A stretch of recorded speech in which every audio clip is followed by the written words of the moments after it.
Good evening, ladies and gentlemen. It is Thursday, April the 26th, 2018. We're a little bit early in the live stream. And that's because Mr. Black is going to soak up, take in, enjoy the movie of the decade. He's going to go check out Infinity War. Yeah. This evening, so we had to get a little early of a start on. No big deal. Just a couple hours ahead of schedule to make sure that we didn't have Jeff doing 400 miles an hour to the theater to get there before literally everyone else is also there fighting for seats, and there might actually be some fistfights. So we're here early. How you doing today, Mr. Black? Not too bad. It was a busy day. Finally got all the tax stuff done, and then the dog went and got groomed, and just been chilling, man. Just been, I've been off the grid for 3 days. Literally I've been down in the basement for the first time in 3 days. Like, I came down, the basement was like super cold. I forgot where my light switch was. It's crazy. I've just been trying to stay clear away from spoilers about, Infinity War. Of course, I just realized that I have the little mini Skype. I don't know why it opens this by default. But you know what I mean? Like when you first start a Skype call, if it's a video call, and you click off screen, it brings up that little mini screen. Okay, so for some reason it thought that because I clicked off screen, obviously the place that I would see this little mini screen is directly over top of the main screen of Skype. So we've have a U inside of a U right now. Nice. It's a little bit of East Coast or West Coast. I almost said East Coast Customs. Oh, wait, that's a different show. That's a different show. Who would do East Coast Customs? West Coast was Exhibit. Who does East Coast Customs? Circa 2000 and like fucking whatever it was, 2003 or whatever the hell, 2005. I have no idea. Couldn't tell you. Maybe like Jay-Z or somebody. Yeah, that's right. Yeah, because I'm trying to think of like popular but not like super mega star East Coast rappers. Like I'm trying to think of like how many of those exist. I feel like on the West there's just so many more rappers that there is a much greater probability that you're just like, you know, you've made it but you haven't really made it, and you might get yourself a little, you know, Pimp My Ride special on MTV. But on the East Coast it's either you are somebody or you are nobody. That's about it. I feel like Jay-Z's Pimp My Ride would be the most boring fucking television show. It would be pretty boring. It would be very... What about like Kanye West, huh? I mean that's topical. Yeah. That's topical. Kanye's back on Twitter, bro. Oh, I know. And he's so graciously informing the masses, giving his wisdom freely. He's not charging for it, just freely giving these these one sentence kind of like motivational poster ass shit on Twitter. And then he went and posted a picture of like boasting about how his "Make America Great Again" hat was signed, and then immediately it was like, I think the best part of that, other than the fact that he was dumb enough to do it in the first place, was that he actually tweeted out about the fact that Kim hit him up and was like, "Babe, you need to fucking back up the fun bus on that shit before you get yourself in an unforgivable situation." And yeah, that was a funny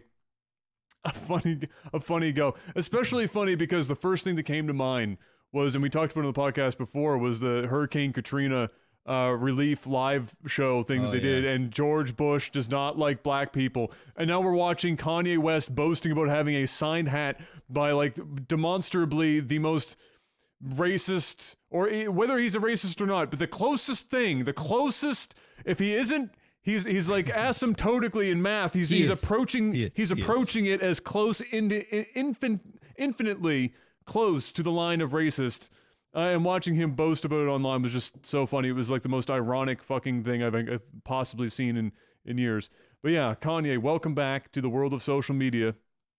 It's a beauty. Oh yes, sorry, I have it in sub only mode. I don't know if Jeff has the chat up. I didn't even put it. I didn't put chat up. Okay, I'm gonna leave it anyway in case I get hit by it. Yeah. But because I don't want to accidentally by proxy. I don't want you to like look into my glasses and catch like 3 words off of my screen, and then we're fucked. I don't trust the internet. I just don't trust. Yeah, exactly. So I've been seeing family all week, so it's been I've been busy regardless, but I've been seeing more family because of Infinity War. Just because I'm like, I'm not going on the fucking internet. Like, I haven't been on Twitter. I've been seeing Kanye's tweets, and that's really about it. Like, I've just been shutting the world off because I just refuse. I've just been waiting too long for this. So Kanye, what a guy. The internet. What an absolute hero. My week's been going pretty well. Since the last podcast, my better half has returned to the city. The border security agent didn't give her any shit this time, because last time they only gave her 3 months. This time they didn't say anything, which means she's here for 6 before we have to pay the government of Canada more money to send paperwork in to see if she can stay longer. That was a relief. We've been catching up on the shows that I didn't watch while she was gone that we would normally watch. This just in, The Walking Dead, still a shit TV program, in case you were wondering. No, could have guessed. Don't think it changed. Probably, okay, so top 10 anime betrayal was the end of this last season. Just really bad. Like, for most people, I'm not going to spoil it, so I'll just put it this way. If you could cook up in your mind the worst possible ending that the writers of The Walking Dead could come up with for this season, congratulations, you are a writer for The Walking Dead. You just came up with the fucking end of the season. You did it. Good job. Get paid. Go get a job with them. Make millions and millions of dollars, because you are as good as they are. That was a hot mess, to say the least. Other than that, new season of Terrace House hype. Finally get to watch the first 2 episodes last night of that. Still fire. Just want to throw that out there. And then after that, I don't know what else comes after that. I'm sure we have something else. I know there's a new season that's been slated for Queer Eye on Netflix. That's coming. I've been watching Lost in Space. Kale and I started that. Yeah, we didn't start that yet. What is your initial impressions? Because I heard the first 3 episodes is the make or break of that shit.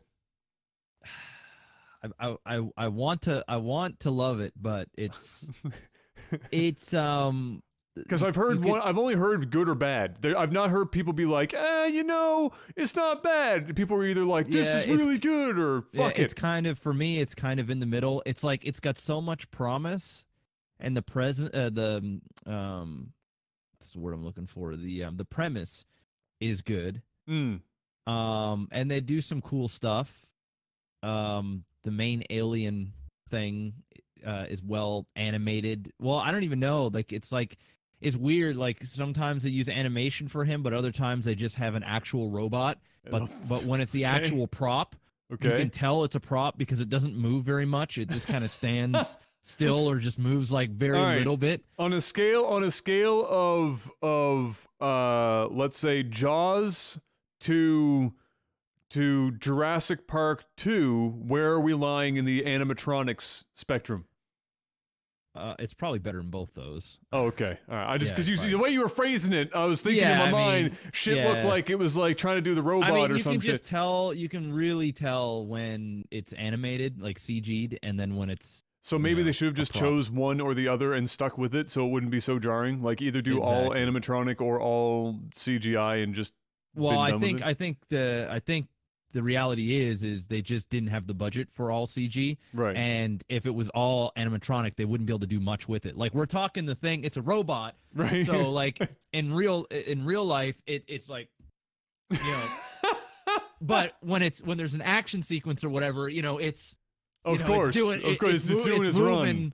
Like, you can tell, like, they kind of have to do it both because they just don't have the budget. That's the biggest thing. The budget hurts this show. So the budget scope was too big for how much money they had to pull it off, is what you're saying. Yeah, but it's still watchable. It's still watchable. We're like, I think we're on episode 4 right now, 4 or 5. So we're like almost halfway through.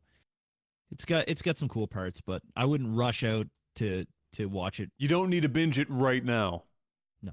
Okay. No.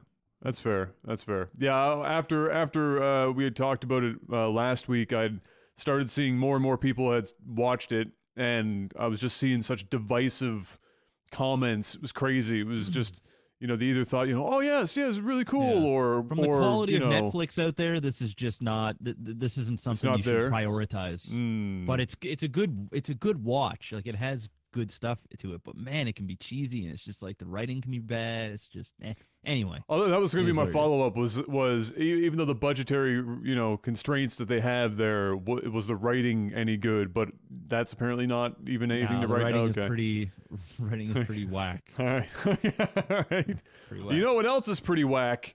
Loot boxes in video games, Mr. Black.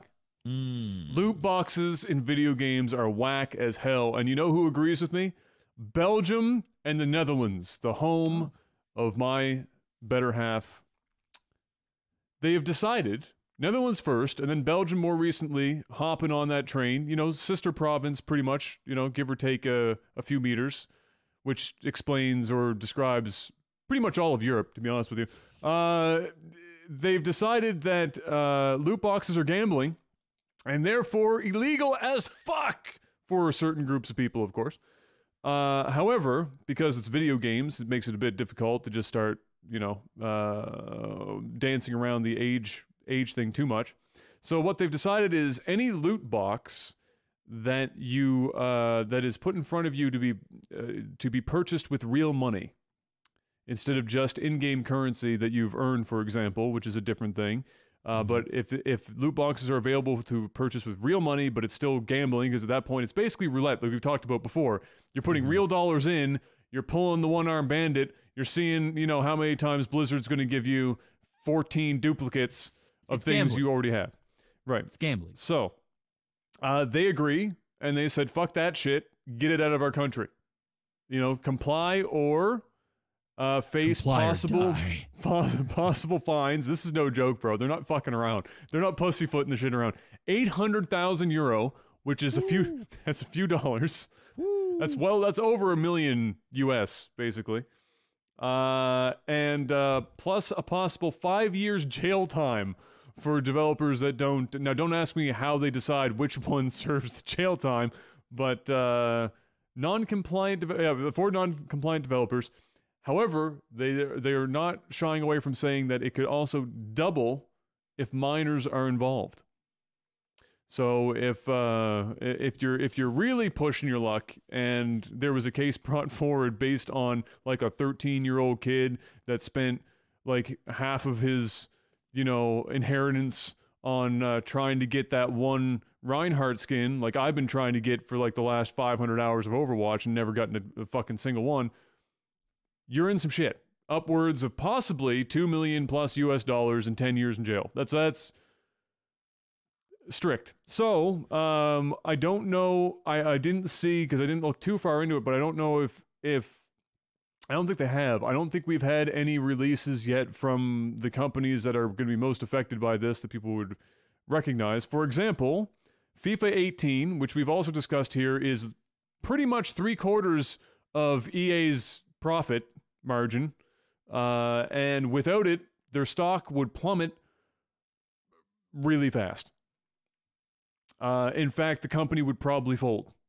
So that's it's only in a couple of countries right now, but if they're both on the European side, and like I said, everyone's touching elbows over there, I wouldn't be surprised if we started seeing other countries, pop up and have similar ideas. So obviously FIFA 18, Overwatch is listed here. That's why I was using it as an example. And Counter-Strike, of course, which is like the crux of the entire, that's like the genesis. That's why it's here. That's why this conversation is happening, is because a bunch of fuckboys had to, push it to the limit. Like that 80s song, and now here we are. So yeah, that's happened, but we haven't heard any, any discussions from these companies as to the response to this or how they're going to handle it.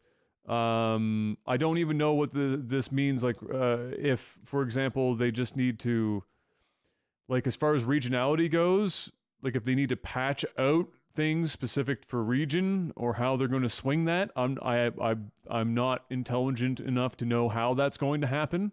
Or maybe it just means that those games can flat out not be sold unless something is put in place. So I don't know. I'm not sure how that's going to pan out. But it's there and starting, and we shouldn't be surprised because as we've had the conversations in the past, this just seems to have been the way that it was going to go anyway. And I don't think many people are going to be upset. Like the average consumer is not going to be very upset about this. I think it just benefits everybody, really. I mean, that's like not because, you know, gambling as a minor is bad to begin with. Yeah. I mean, if an adult wants to go ahead and wants to buy packs or loot crates or whatever, they should be able to do that. Who cares? Yeah. Like, you know, if they want to spend their money for it and they're intelligent enough to know what they're doing, yeah, then by all means go ahead. Unfortunately, there are a lot of minors that are doing this, and probably the only way that they could do this is to just kind of shut it out completely, unless they made some sort of an agreement, like some pop-up. But, you know, people are just going to click through that regardless. It doesn't really matter. It's like the Twitch pop-up where it's like, how do you prove they read it, right? Like, yeah, how do you prove that shit? Well, you have to you only can press OK after you scroll through the whole thing. You know and you and I have both encountered that in the past, and all you do is you fucking set it, forget it, like Ron, go away, come back, chicken's done, the fucking user agreement is at the bottom. But I think you're not going to see any backlash from the players because ultimately they're going to have to figure it. So you're saying it's just for money for packs, right? Yeah, it's only like loot boxes money. that are provided for purchase with real money. Like they have nothing against in-game generated funds. Yeah. Yeah, so I mean, I think the easy loop around here is you buy credits and currency, and then you spend said currency on loot crates. That's the way around. Yeah, it. exactly. That's literally what they're going to do, and a lot of them already do it. You know, there are some that you can just buy straight up packs or whatever, but what's going to happen is they're just going to say, okay, well, for the Netherlands and whatever other place or whatever, if you guys want to buy, here you go. You're going to have to buy these in-game currencies, and then you can go and purchase your loot crates or your packs or whatever via that currency. I feel like they're probably going to stymie that, though. I don't think they're going to be so. They can't do that though. Like they can't overextend that because you can use in-game currencies for tons of things, for skins, for online store. I mean, that would be pretty ridiculous. That just wouldn't fly. That just wouldn't fly. I totally get the direct for money thing. Well, from a country's perspective, I mean, like if Belgium's government decides to do it, I mean, who's going to stop them from doing it? If Belgium wanted to say, "Don't sell this in the country," what are the constituents going to go and fucking riot in the streets because they can't do it? The only way that they get shut out, it's not like the companies can sue the Belgian government for the shit. So it's really up to the government how egregious they get with it. Sure, but that's just not going to happen. And if it did, then the game companies are just going to say, "All right, well, sorry guys, fuck you. Rest of the world, have fun." That's quite. Then the people will have a reason to complain, right? If the Belgium government goes, "Hey, you know what? You're not allowed to buy any in-game things at all on any game." Then you're going to hear gamers go, "What the fuck are you smoking?" Because that's literally what it would be. Okay, well, I think the thing for what you're saying anyway, from the company's perspective, would be, you know, if and from the government perspective would be, you know, we don't want loot boxes available for purchase with real money, no matter how many fucking intermediary steps there are. Like, for example, you're saying the game-based currency, or let's say they were Xbox Live points that you used to use, right? Or whatever. It's ridiculous. All this They're not going to do that. So if that's the case, then all it is the government's just going to say, well, just fucking turn off buying the loot boxes with in-game points. You can buy skins all you want and everything else. But if the only step is take real money, buy in-game currency, buy loot boxes. If the only thing there is just turn off buying the loot boxes with in-game money, but it's a technicality. But the thing is that's just usually how things work. That's it. I mean, sure, the government can say and do whatever the fuck they want, but I mean, they're not China. Like, you know what I mean? It's not some sort of dictatorship going, hey, we're gonna censor the entire online gaming community into buying whatever, because that's just retarded. That's just retarded.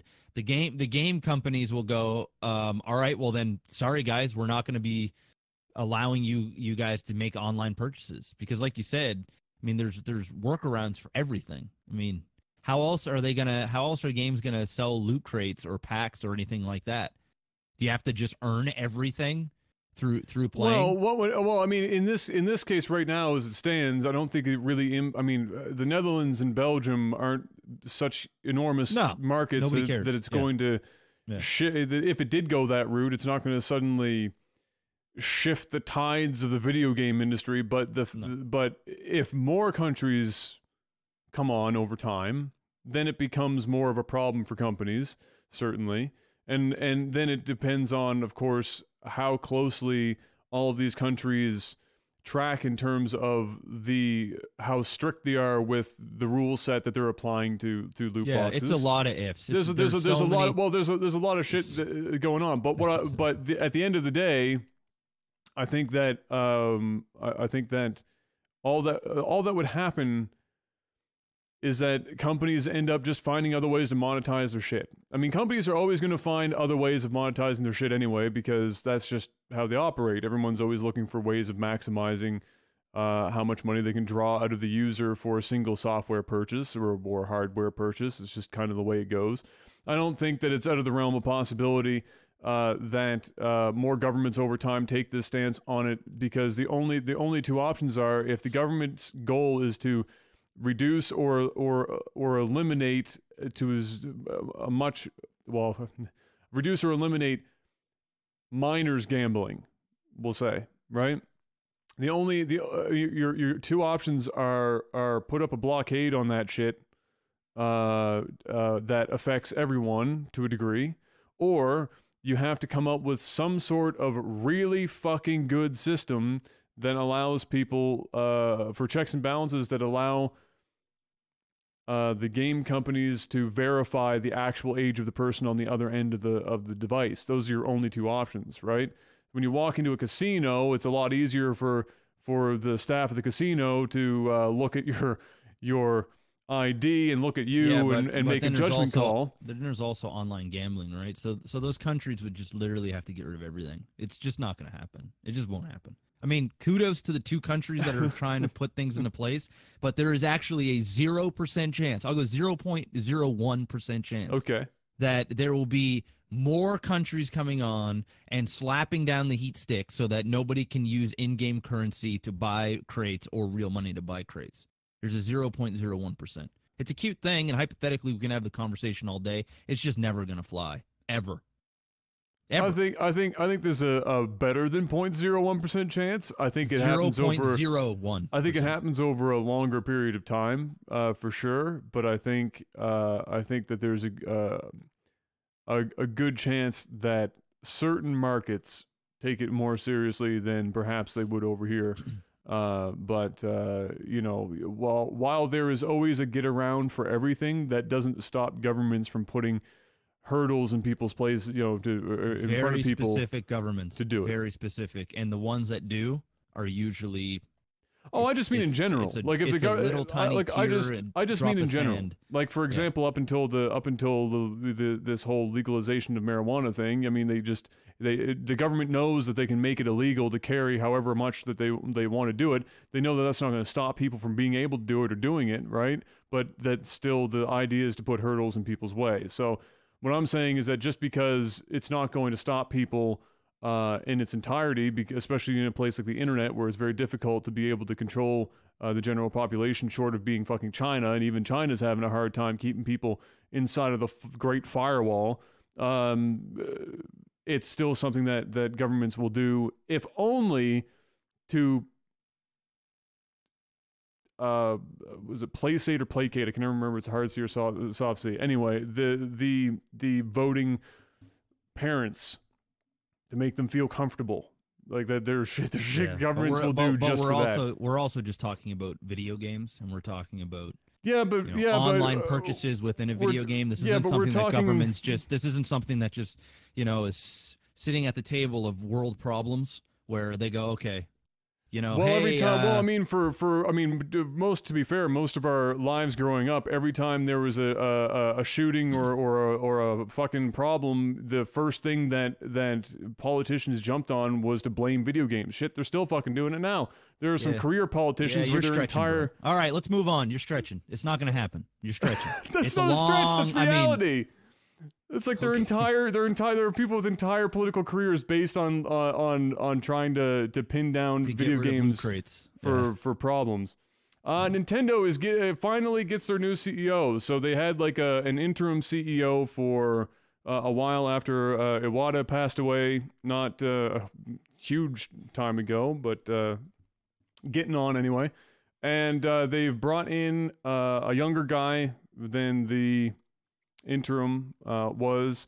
His name is Shuntaro Furukawa, and he is, I think, like 42 or 43, which in the realm of CEOs of a company like Nintendo, that's pretty young. Coincidentally, Iwata was also around that age when he took up the title back in the day, so it's not completely out of the norm for Nintendo. But they're making a couple of moves within the company for some younger blood coming through, and they've kind of the last couple of years, especially with the launch of the Switch and trying to wait on how well the Switch was going to do, apparently was the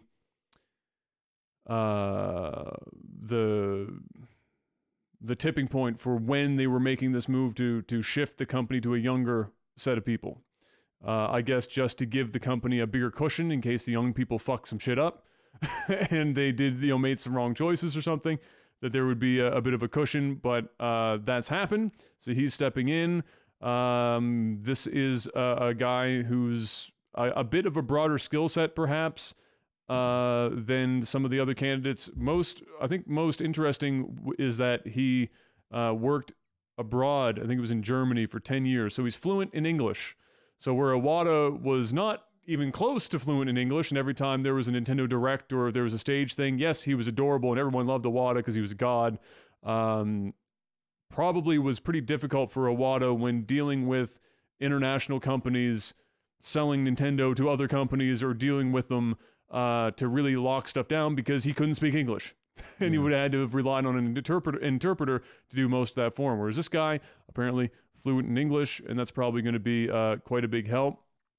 And I also just think that Nintendo definitely needed some younger blood in there. Shit was riding out. I mean, Iwata was definitely responsible for a lot of the crazy over-the-top experimentation type stuff Nintendo's been doing for a long while now.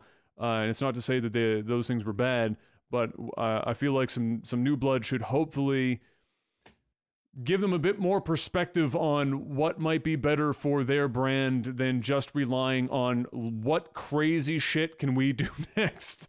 Like what moves, because they did well with the Switch, and they're really lucky that it's selling as well as it is. I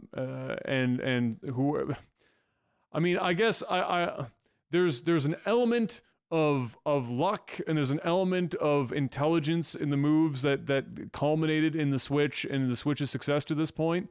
But until recently, it's not like the Switch had any fucking games to buy for it. So the fact that it sold as much as it did, I think is Zelda. Yeah, it's impressive, but they pulled it off, and they also released at this time their financials. NDP Group or MPD, NDP. I'm a Canadian coming out of me. Put out the financials, and Nintendo basically beat all of the projections for hardware and software sales up to this point for the Switch in the calendar year of 2017. And they expect to do some pretty ridiculously huge numbers between now and next year. So it'll be fun to see how they transition out of probably using 3DS as anything. They're probably going to axe that shit in the next year. Excuse me, in its entirety. And I think that a lot of it's going to be basically resting on the games that come out. But they do have some pretty big hitters coming now, finally, and they've sold a lot of shit. Oh yeah, like a lot of consoles. And Zelda Breath of the Wild, which I've been playing, it's pretty good. Sold the most of any Zelda game of all time. And then what else surprised? Splatoon sold like 6.1 or 6.2 million copies, which I think is indicative of the fact that for the majority of the time it was selling big, there was nothing on the fucking console, because as good as Splatoon 2 is, it ain't that good. And of course Mario Odyssey did very well for them too. Now they just need to really, in my books, I like the Switch. I think it's a clever console. It works well. I wish that they had waited one more Tegra chip, that's the processor that drives it, one more generation, so that when I was playing something that looks like Breath of the Wild, I didn't have frame drops every time I walk through a village. Would have been really cool, because it's not like these games are super graphically intensive or anything. And the online thing's just bad, just flat out shit. And I hope they turn that around, because they're going to start paying or getting people to pay for that towards, the next few months. They had put that off. It was supposed to be at the end of last year, and now they've delayed it. So that's coming up, though, where they're going to start asking people to pay for their online service. And I'm telling you right now, nobody should be paying for that online service, period, unless you are desperate to play with 3 people across the pond with Mario Kart. Don't do it. Also, as a side note, just because I know Jeff never has really too much to say about Nintendo, so I'll squeeze this in before we move on to the next bit of it. The Switch has been hacked, and not in the software way, but somebody's found a hardware hack on this bad boy. I believe it's shorting one of the little, not circuits, but shorting one of the things on the PCB. Allows now for custom apps and programs to be installed on the Switch, like Linux, for example, I believe has been running now on the Switch. And of course, this would mean that people could go ahead and just turn the Switch into an epic retro handheld emulation machine, which is great, because Nintendo has basically removed the ability to purchase most of their retro collection online to this point. There's not really much available, and what is there is overpriced and fucked with. So lots of people are probably just going to want to have this as an option.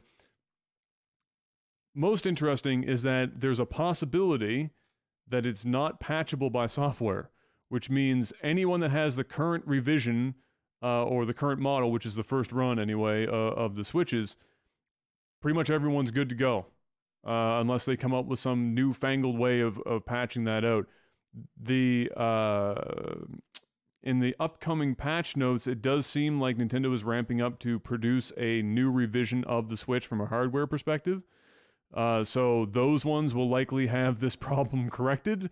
But for everyone else holding on to an original Switch, there's a possibility, not a guarantee, but there's a possibility that you have a method of being able to turn that thing into a really valuable little piece of hardware, to say the least. Because imagine, as good as it is with that screen being able to emulate like SNES games and shit, be pretty dope. That's pretty good. So if that's the case, then I'll end up buying another Switch and having that be my. You might want to buy 5, and then when they get the new revision and everyone's like dying to get an OG Switch so that they can turn it into an emulation box, price goes up without question. Oh, they got a really cool piece of hardware that you can plug into the Nintendo Switch. It looks like a USB stick, and it allows you to use Xbox One and PS4 controllers for the really? the Switch. Yeah, That's cool. Yeah, it'd be a bit of a mind fuck. I can tell you that probably the biggest struggle that I have, because I don't play Nintendo games in the majority, and when I'm using a controller, it's almost exclusively either a PS4 controller or an Xbox controller. When I go to play Breath of the Wild, or pretty much any Nintendo game, really at this point, and I've got that Pro controller, which I had to remortgage the house I don't own in order to buy, they still refuse to join the rest of modern gaming civilization in putting the A, B, X, Y in what the 360's configuration has been, and has been like become the de facto fucking standard since the 360 controller came out. And so when the game says to me, press the A button, I'm smashing the B button. And when it says press the B button, I'm smashing the A button. And same goes for X and Y, and it's such a pain in my ass because my brain just thinks about it. I have to stop and look at my controller sometimes, just to I'm trying to make the connection. I feel like I'm an old man, and I've been handed a controller by a young child, and you're trying to play Mario, and you have to look at the controller to jump, but when you look down, you get killed by a Goomba. When you look back up, you haven't jumped in time because you're trying to see which button is A and which button is that's me sometimes with this shit, and it kills me softly, and it kills me in the game. But yeah, I wish they would just get with the fucking program and get off that Super Nintendo button layout bullshit, and just allow the rest of the world to be on it. But I'm sure that what that would mean is every Nintendo fan that plays pretty much exclusively Nintendo would be livid as fuck. So maybe that's not the good idea. Here's an idea. How about console games start allowing you to change the fucking button layout? PC's been doing it for 20 years. Why can't we just fucking get that same functionality? I don't know how. It can't be that difficult to put into a console. And that way, when I do get in there and I have an issue, I can just change the fucking buttons. Problem solved. How crazy is that? Microsoft has an update as well for the Xbox.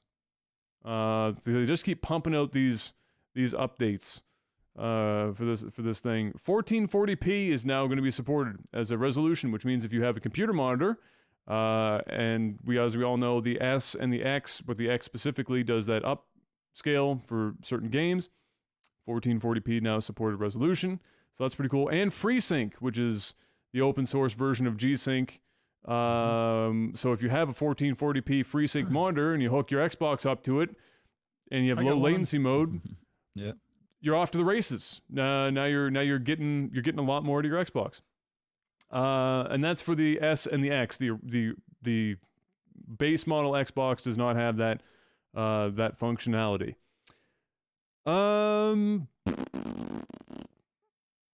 Jeff, remember when Halo was good? I do. Feels like a long time ago, doesn't it? Yeah. Like a lifetime ago at this point. At least 10 years. Since Halo's been good. Yeah. What was the last Halo game that you really thought was good? 3. Okay.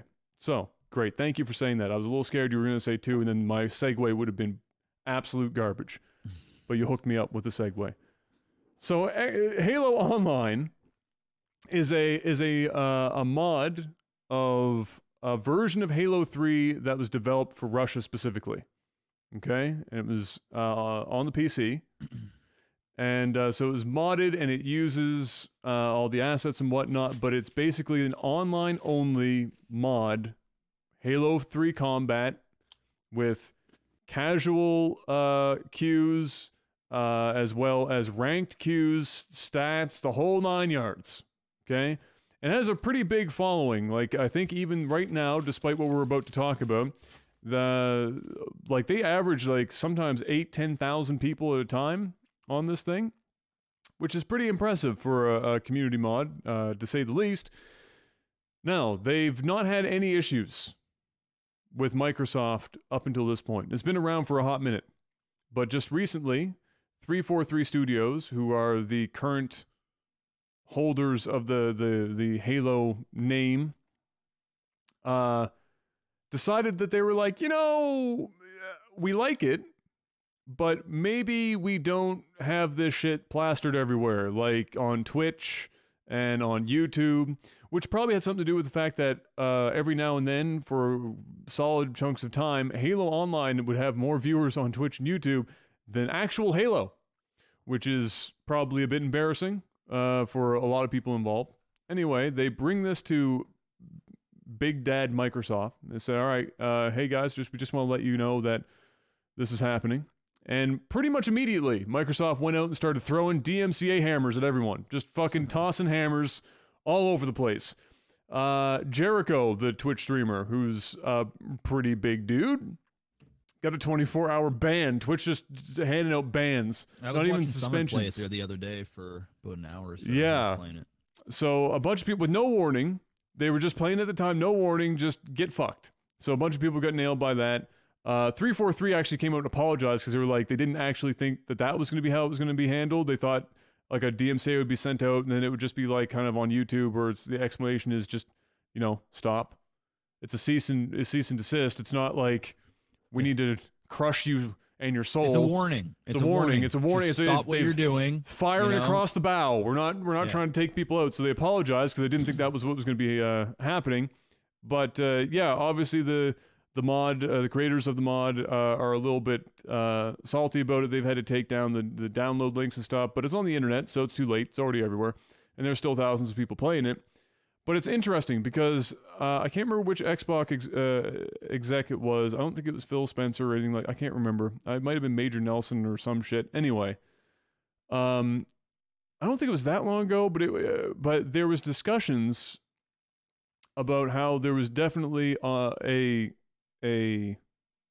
want in the PC community for a Halo game.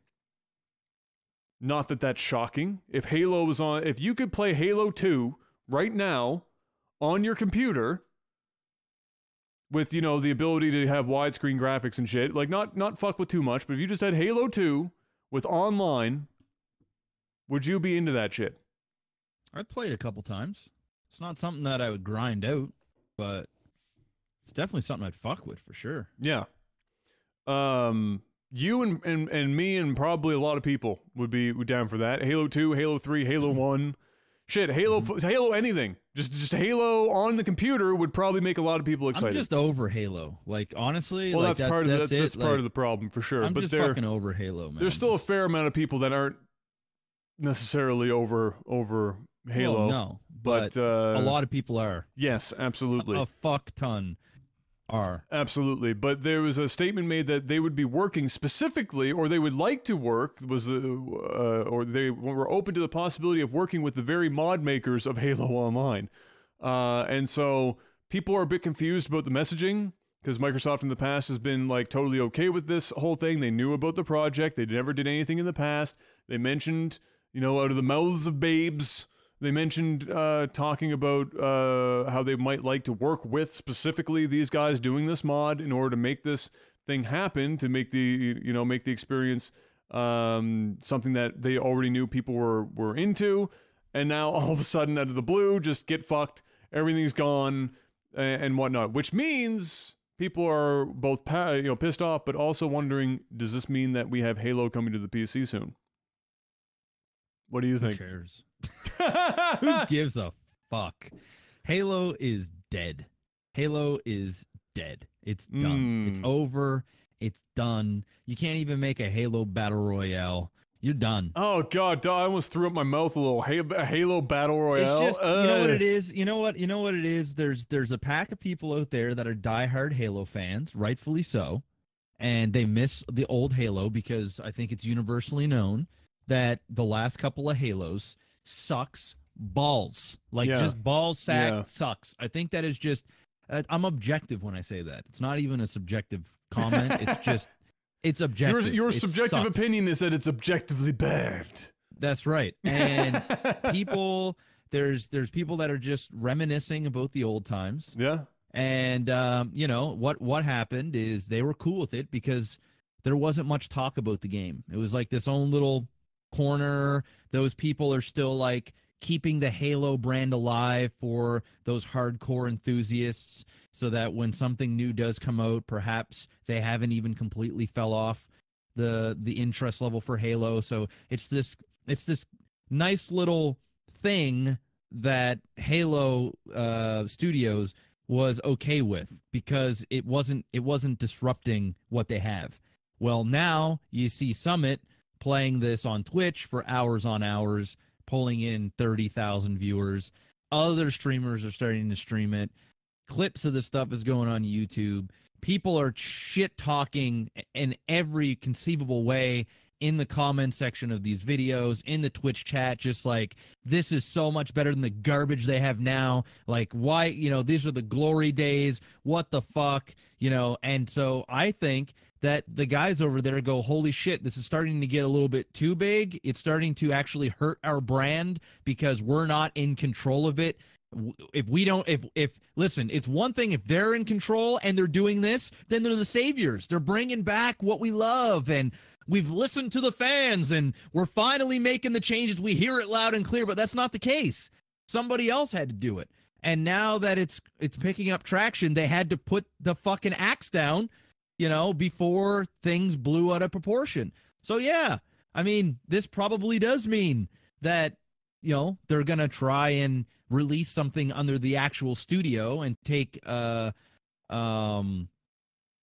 the word I'm looking for? Ownership of what it is. And of course they're going to want to monetize it. They're going to want to make money off it in some way, shape, or form. So yeah, I think that's the only reason why. If these streamers weren't playing it, then none of this would have happened, right? And this all just happened in the last week and a half, 2 weeks. Because I've been watching a little bit of Halo on Twitch. Yeah. And the World Championship just happened here. What, last week was it? I think the World Championship happened. So there's been a lot of buzz around Halo. On Twitch. So that's they're just trying to. And they probably had no intention whatsoever to do this, right? Because they're in their own fucking, they're doing whatever the hell Halo. I haven't even been keeping up with Halo, so I don't even really know. But Halo's going to do whatever the hell Halo's going to do. And well, now they're actually seeing some traction happen here on something that they're not in control of, and they want to take control of it. And at the very least, if they can't control it, they want it dead now, because it's actually going to cause a threat to what they're doing now. And if they're in the development of making another Halo game and it's just another generic shit Halo game, people are going to go, this is bullshit. Go fucking play the free shit online. It's way better. It's the Halo we love. It's the Halo, the actual Halo. And I think that's it. I think Halo needs a God of War moment. Right? I think Halo just needs to fuck off. Well, Halo's right? not going to fuck off. I know Halo's not going to fuck off, but I don't. Because people would say that about God of War, where it was played out. Sold well. Yeah, but so did Halo. I mean, I bet you Halo outsold or sold as well as every God of War game. So it's not like that's really a factor. I think it's just that it needs a true. I mean, how many times have we seen games get quote unquote rebooted? Right? Now, rebooting something generally means that you're fucking wiping some shit clean and you're coming back fresh to death. You went out a geriatric fucking diabetic fat fuck and you came back looking like a supermodel, fresh, so clean. You pull a Kanye on Twitter. All right? That's a reboot. But you do this shit where it's like we're coming back and it's the same thing. It doesn't mean anything. God of War took a series that sold well in the past but had gotten stale as fuck, because how many ways can you make a game with what is it called, like the button pressing on screen? There's a term for it. No, but like when the buttons show up on screen and you have to in time, the quick time events. It's the series that in my opinion was the reason every other game ended up getting fucking QuickTime events, was because God of War made QuickTime events cool originally, and then it just kept doing QuickTime events, and people eventually were like, yeah, this is good, but I don't really want this many QuickTime events anymore. So they do this God of War thing. They completely overhaul it. And apparently, I haven't played it, but I have not read a single from anyone, user or reviewer, anyone, say anything short of this is some fucking epic shit. Probably game of the year. We're only in April. We've already got game of the year probably out of God of War. So yeah, I think Halo needs one of those moments. We need to get out of the rut. We need to stop with the jetpacks and unicorn bullshit that Halo 4 brought into the mix, and trying to like add too many things, band-aid too many fucking gimmicks and stuff to Halo to try and keep it up with all the other newfangled young people games, and try and do something fresh again. And maybe not make the campaign hot fucking garbage. Halo 1 and 2 and 3 had pretty damn good campaigns. Halo 1's campaign was phenomenal. Halo 2's is also pretty good. And then they just started getting really shit after that. Halo 4's not even worth playing. Halo 5, I don't even know.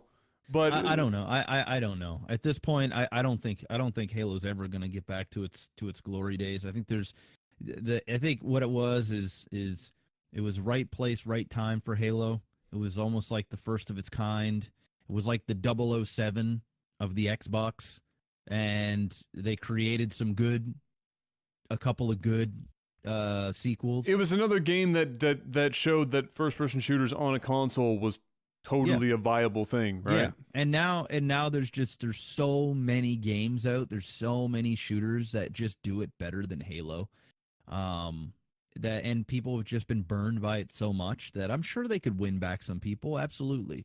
But I don't think we're ever gonna see Halo back at its form. We're not gonna see. It doesn't matter if it's a Halo 2 clone. Doesn't matter if they come out with number 5 or 6 or whatever they're at now, and they just call it Halo, reimagined or reborn, and they go back to basics. And they use the new consoles to make awesome 4K cutscenes, and the story is phenomenal, and it's a fucking orgasmic campaign. That will sell copies. It will. If you make an amazing campaign that's story driven, that is emotional, that people can get behind, then yeah, that's going to sell copies. That's what happened with God of War. It's going to sell copies. But we're talking about, I think ultimately we're talking about multiplayer, and we're talking about the longevity of staying relevant, because that's what it is. I mean, listen, I'm all down. I think Halo can make a phenomenal campaign with the right creators and the right voice actors and just the right vision. Hell yeah, I think they can make a better one than Halo 1 or Halo 2. Absolutely, especially with the technology we have today, the graphics, just the things that we have now opposed to before. They could crush that. But where they lack is that fire, that magical online multiplayer that I don't think they're ever going to. You can have a great story, and I'd even buy. Hey, honestly, I'm out of Halo. I am out. But if they came out and people were ranting and raving like they are for God of War, I would buy Halo. I'd say, you know what? Fuck it, man. What is it? $80? I'll play the campaign, and I'd buy it, and they'd sell a shit ton of copies. I'd probably really enjoy it. Then I'd play online, and then I'd play it for an hour or two, and I'd be like, this is not what I'm used. This is not old Halo. This is, and you know what? I don't even know if we want old Halo anymore. I think we've even gone. Well, I don't think old Halo works. I just think it's my opinion anyway that Halo, and to be fair, again, I haven't played online Halo since I dabbled in 4 online. Yeah. I just think that Halo's online just got too complicated. Yep. It did. There was too much. There's too much. Too many different power-ups and too many different and not complicated shit. in the sense that it was too hard, but just too many gimmicks. It was like going to a shitty like kid's birthday party, and they hired the fucking local clown, and and the clown just keeps pulling like little shitty tricks out of his fucking bag to like try and entertain the kids, and the kids are just. It's kids 2, now it's 1. Just go back to their cell phone and play, Mario Run, right? That's what I feel like Halo became, is just for the online component anyway. was just too complicated, too much shit going on, or convoluted even. So to the point it just didn't feel like Halo, I think was the problem. Like you could have maybe labeled it something else and I wouldn't maybe have cared so much, but Halo had a very distinct form of combat and feel. It was basic. It was simple. The simplicity of it. There was weight like, when you moved even and back shit. Then, just like they were like the first ones to bring out Jeeps and shit. Like where you could drive around in vehicles and those little Banshees and things. You could just fly around like that. You couldn't do that in multiplayer shooters before. Like when Halo first came out. And they even made those things complicated and more and more ridiculous weapons and vehicles. And they just it was like a Fast and Furious movie. How much dumber can we make this? And sure, it works for campaigns. Like you put those extra things in the campaigns to make that fresh. But then they start throwing all that garbage that's in the campaign into multiplayer. It just doesn't work. It doesn't translate all that well. Yeah, it doesn't translate as well. Yeah, it's a good way of putting it. But anyway, we'll see what happens with Halo, you know. So there you go. I suspect that this E3 we're going to get some serious Halo coverage. I think this E3 is going to be a lot of Halo, especially with the Xbox One X. We haven't really. It's been a little dim on the Halo front, except for the World Championship that just went through. I suspect we're going to get some noise. So that's not too far out. We're only a couple months out from that. So, or a month and a couple weeks anyway. Here's something else that we haven't got a chance to talk about in a while, but I saw this creep up in my feed. Final Fantasy VII, the remake. Thing we've been waiting aeons and aeons for. It feels like, and occasionally we'll get like a little piece of information come up, or like a screenshot will fucking get leaked.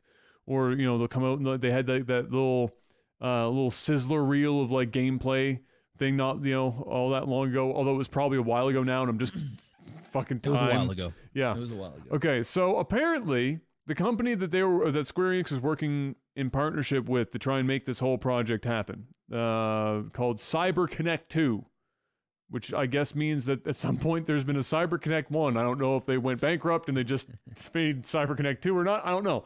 But anyway, apparently they have completely chopped them out of the picture and not used really anything out of the 2 years of their partnership for the game. It's gone, and they have to redo it all. So the setback on that is pretty real. And it might explain why we haven't heard a hell of a lot about the Final Fantasy VII Remake for quite some time.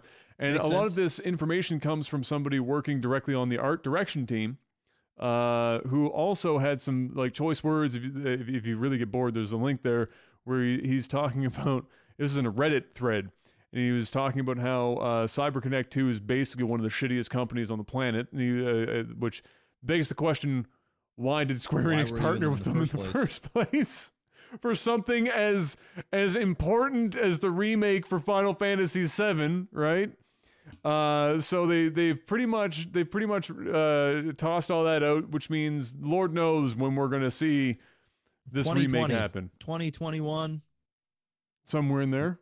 Yeah. Is that your guess for episode 1? So do you think we're gonna get like when what's the release schedule? 1. What's the release schedule for Final Fantasy VII? Once a year. Once a year. Yeah. So we're gonna wait until we're like mid-30s. Yeah. Get the first one, and then by the time we're done playing the remake, we're 40. Yep. You know what, man? It's just such a gong show. I'm just like, at this point, so I wouldn't be bad. surprised if it just never happens, you know? That's my thoughts, is I don't think it's going to happen. I think it's going to get canceled. Too much money is going to get burned. Yeah. You know, they're going to have to continue to they're going to have at least 1 or 2 games with some seriously long-term, you know, revenue streams to try and float whatever the fuck they're spending on this project.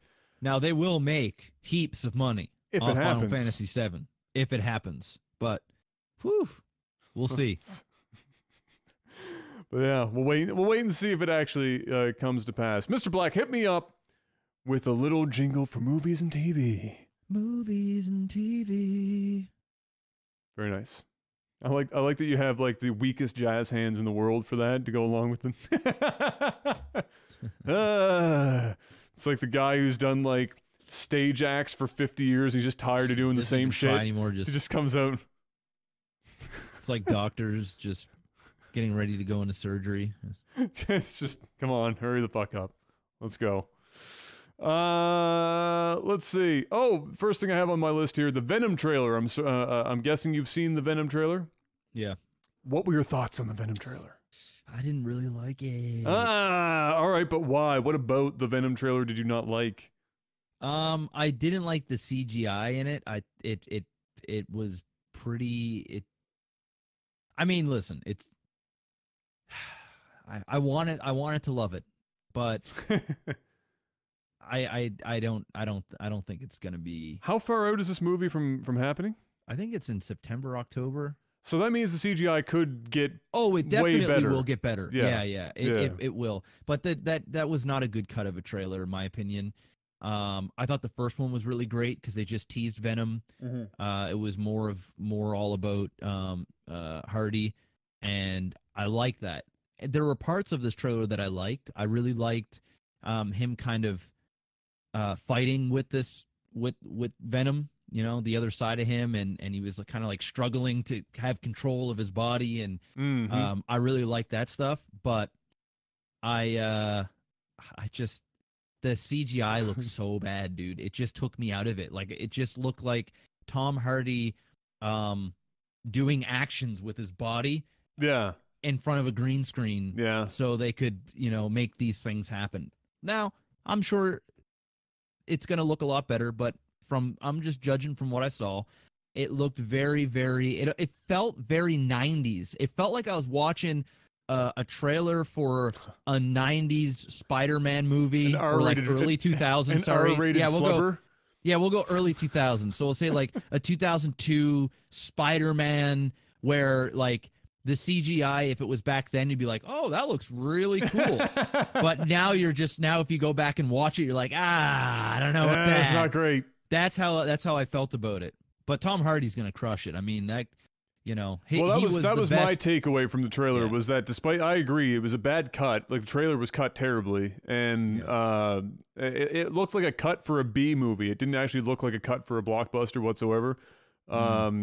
And I didn't notice the CGI as much. I guess maybe I wasn't looking hard enough for it, but I also probably, I understand if it's coming out in September, it's going to look a lot better by the time September comes. But maybe that means they shouldn't have revealed Venom yet. Maybe hold back on that bad boy. I didn't actually mind when he completely changed into Venom and his teeth. I found his teeth looked a whole lot like It, the new version of It. I don't know if you've seen that. No, but I know what you mean. Everybody's just going with those like that is everyone's Venom's going with those teeth, like crooked, jagged, very crammed teeth. Yeah. It just. I don't know, man. I mean, that is his teeth. He looked like Venom. Thank God. I mean, I think a lot of people were concerned that they were gonna fuck with the original design of Venom a little too hard, but it looks like they haven't. The thing is I'm not a Venom expert, but from what I'm gathering is that Venom looks a lot like a specific type of comic version. He's not using Venom, webs though from in the trailer. The thing is Venom actually never really looked like the Venom that we know until Venom met Spider-Man, and then Venom kind of mimicked what his look. Yeah. So people are thinking that Venom has had to have met Spider-Man, or maybe Spider-Man is in this or something for him to have taken that shape, because he would have never have looked the way he looks without meeting Spider-Man. Well, they've been pulling this whole, the classic, we can neither confirm nor deny that Spider-Man is in this movie type shit. Yeah, well, we've seen, I'm pretty sure in the movie that you can see Carnage. I'm almost 99% sure Carnage is in this movie. Yeah. But for Spider-Man, I have no idea. Yeah. Well, I guess we'll wait and find out. But that was the thing that crossed my mind too. But it could have just been the trailer. I didn't see him use webs of any kind before or after the reveal of him looking like Spider-Man. So yeah, I don't, and that could just be a design decision or something. I have no idea. But Tom Hardy's gonna smash it because he's Tom Hardy. Oh, of course. It's probably gonna be okay. It's probably gonna be a good movie because Tom Hardy will make it a good movie. It'll be good or it'll be awesome. I think that's it. I don't think it'll suck. Do you think that it will do big money despite the rating? Yeah, absolutely.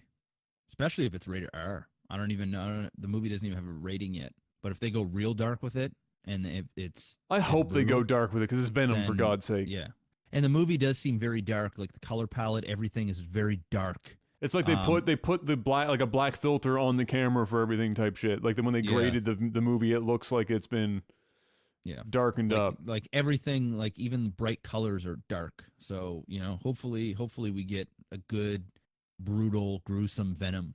That'd be awesome. That would be awesome.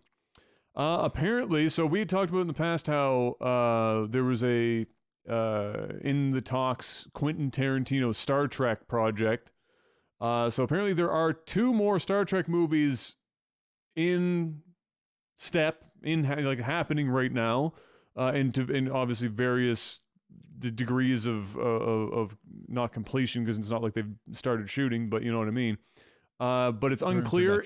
Yeah, it's unclear as to whether or not Tarantino's is one of those 2, and if it is, people are trying to figure out what exactly is going to go down there because they thought that the writer for Tarantino's was going to be the guy that did the writing for The Revenant, which that sounds dope to me. The writer from The Revenant, Quentin Tarantino, and Star Trek in the same sentence sounds like. I wasn't a huge fan of Revenant, but it wasn't because of the writing. There wasn't even that much talking in The Revenant anyway. No, that's true.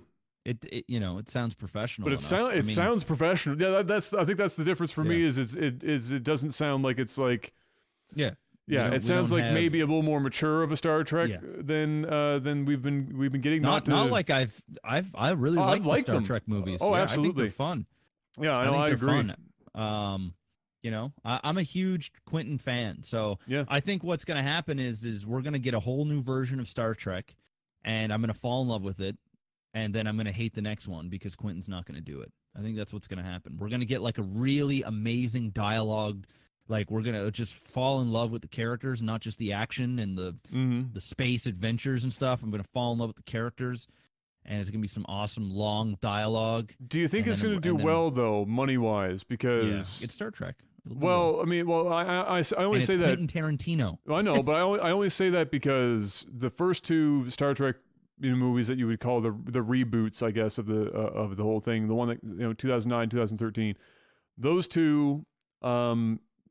Critically weren't taken particularly well, but in the box office did well. And then the last one that was critically the best received was the lowest box office earner. So when I hear things like the Quentin Tarantino dialogue and a more mature Star Trek and things, I think that's why we're getting Quentin for this. Is because it didn't track as much as the others, but also it's what the 3rd installment in the Star Trek reboot, and typically the money that movies make go down over time, right? It's unless you're really upping it or adding in some spice, kind of like Fast and Furious when they threw in Dwayne The Rock Johnson, and that's when it went. Because it went and then it went and then it went.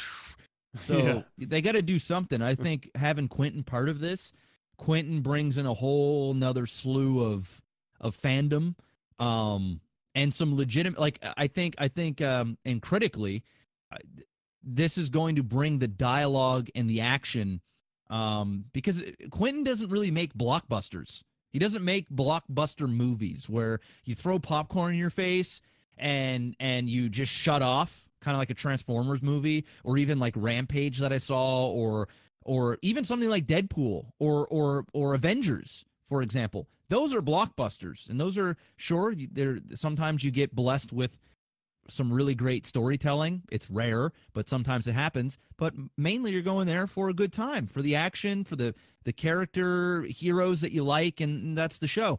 Quentin is almost the complete opposite.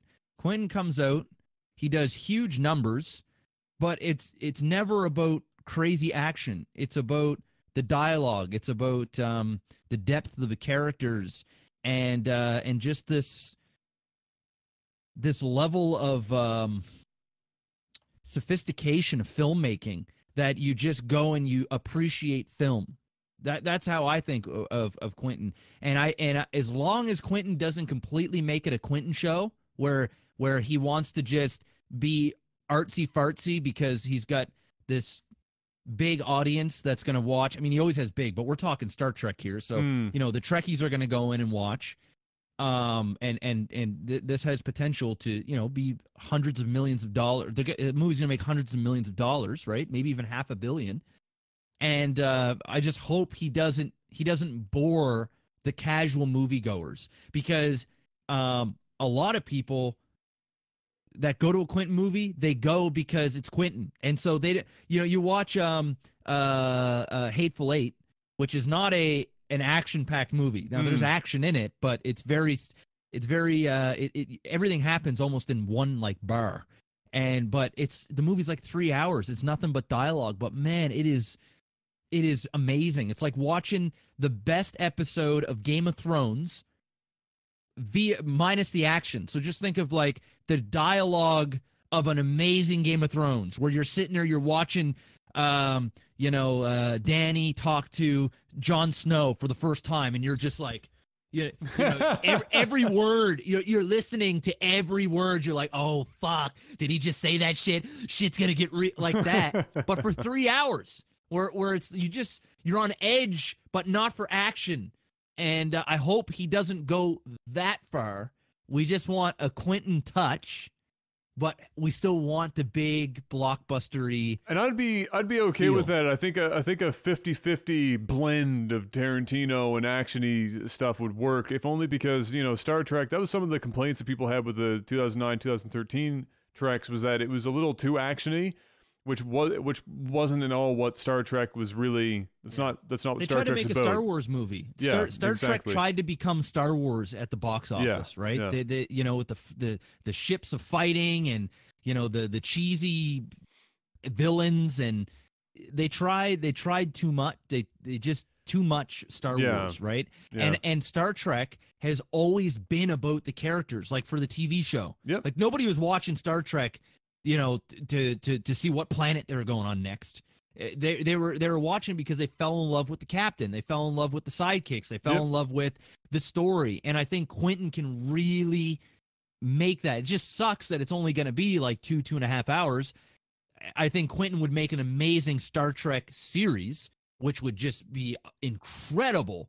But we'll see what he can do at the box office. I mean, it's Quentin, so it's not going to be shit by any means. I think it'll be better than the last one. Well, yeah. I don't know. We're going to have to wait and see. And also, The Witcher. So The Witcher finally got... we talked about that at maybe 6 months ago or something. We talked about The Witcher coming to, I think, Netflix. Yeah, it's Netflix, yep. So originally they were going to do... the Netflix series, 8 episodes. They finally announced that it's in production and they're going along with it, but it's only going to be 8 episodes. And the 8 episodes, the reason why they're doing only 8 is because there's absolutely no filler. They said it's going to be action packed, story driven, and there's no slowing down. This is going to be one to binge. So everything is there for a reason, for purpose, and they want to make. They've got a big budget for it apparently, and I think they're going to try and Game of Thrones it up. I think it's going to feel very. I'm okay with that. But I'm okay with that too. Like everybody was like, oh, it's only 8 episodes. It's short, but they're reassuring people that these are every episode. Things are going to progress. Yeah. And there's none of this, wasted 15 minutes, 20 minutes here, whatever there. It's kind of funny, this whole Netflix phenomena and the series and stuff that Netflix has helmed and whatnot. And you get these, 5, 8, 12 episode series, and that's the show. It's kind of funny. They're kind of taking almost an anime fucking approach to this shit, where it's not a TV show, it's not a movie. An anime, a lot of anime falls in that in between world where you'll have shows that are 13 or 22 episodes long, somewhere in that neighborhood, which is always the shows that I enjoyed watching the most. I was never really a huge fan of anime that went on for like fucking 400 episodes or some shit, because I just felt like, because what happens is what you just described, it's just filler. Just endless fucking filler, because they'd be writing these shows alongside the manga, and while they're waiting for that shit to happen, they're just like, how many forms of like tennis can we have the Dragon Ball Z characters, go through? Or like, here's Saiyaman. You're like, just stop, please, God, fuck, just no. So it's kind of interesting, because now that kind of formula, that formulaic in between purgatory of movie and TV, Netflix can capitalize on, and it allows you to spread a budget a little bit wider. It allows you to get more of that story in, and I really enjoy it, because unless it's lazy writing, it does allow for more character development. It allows for deeper story, and plot twists have a little bit more weight when something happens 3 episodes after what something happened before, versus if you're in a movie, you can get the classic M. Night Shyamalama ding dong twist, but it's a 2.5 hour movie, so it's not quite as impactful as 8 hours into a series or some shit, and making callbacks. So I'm enjoying it, and if they do 8 episodes and they're telling me no filler and everything has a purpose, fire. So my body is ready to it. I think it'll be fun. I think it'll do well. So absolutely. But yeah, and then the only other thing right now is obviously the Avengers. I'm going tonight. You're going tonight? I do have one more thing in this list though. Oh, okay. What do you got? John Wick, bro. Oh, John Wick 3. The official synopsis has been released. So now we have an actual idea. I'm gonna read this. Read it up, because I didn't hear this. Synopsis. Where is it? Here we go. John Wick, Keanu Reeves, is on the run for 2 reasons. He's being hunted for a global $14 million open contract on his life, and for breaking a central rule, taking a life on Continental Hotel grounds. The victim was a member of the High Table who ordered the open contract. John should have already been executed, except the Continental's manager Winston has given him a 1-hour grace period before his excommunicado, membership revoked, banned from all services, and cut off from other members. John uses the service industry to stay alive as he fights and kills his way out of New York City. So apparently, 3 picks up within minutes of 2. And the only thing that people are a little confused about is that the locations in which this movie has been shot, they've had Canadian locations. They've had shots apparently in Japan, if I'm not mistaken, after reading this. But the way the synopsis makes it look like it entirely happens in New York, but that doesn't seem to be the case as far as where the movie's been shot. So maybe eventually he gets out of New York or something. I mean, filming in Canada is normal, right? Well, no, most you can filmed in Canada. Canada and the States, to be New York, right? exactly. You can be, it can be pretend at that point. But Japan, but not if not they're necessarily. filming in Japan, then it's likely it could be a flashback, or it could be or he gets out of New York and he goes to Japan, and then the rest of the movie takes place over there. Yeah. So I have no idea what it means by uses the service industry. I don't know if he's like getting jobs at like fucking McDonald's or some shit. I don't know what the hell that's supposed to mean. What is that? Say that again. Because it says John uses the service industry to stay alive as he fights and kills his way out of New York City. So I don't like he's been revoked from the services of the Continental.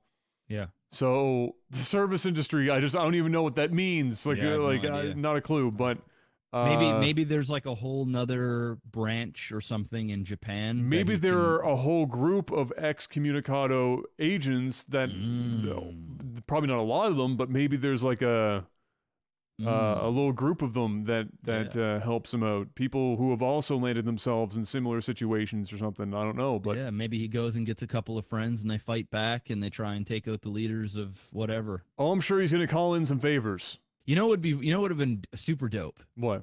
is if and I'm sure it's gonna be dope regardless. So Yeah. I'm just throwing out my own. But my it own would be fantasy super here. dope if. All right, it's gonna be super dope. But what would be even super doper would be if Keanu Reeves, if John Wick, Okay.